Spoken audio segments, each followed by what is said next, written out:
deryası Heyvet uzun Gelsen ipip asırlar boyu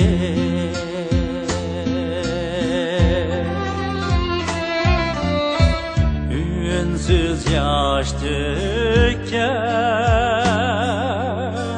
dertlik anamning senden amayan esirdi kuyi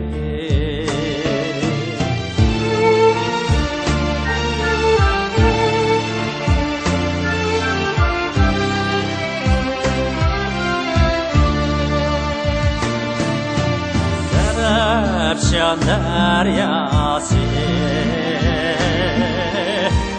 Heyvet derya Düşlerim dimu sen ayan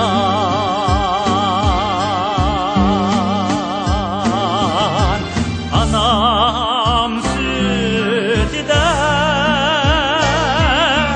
Dikim cismimda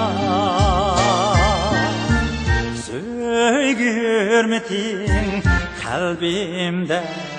ayan Manzilimiz www.efendim.com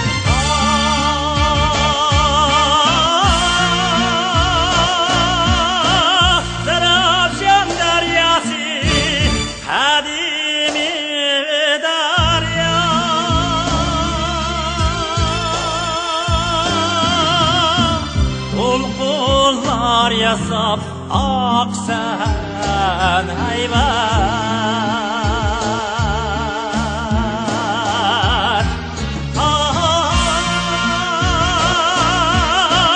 Zarafşan deryası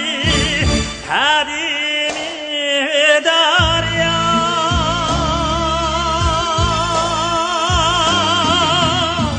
Aksan şerike Yüzünü tav eber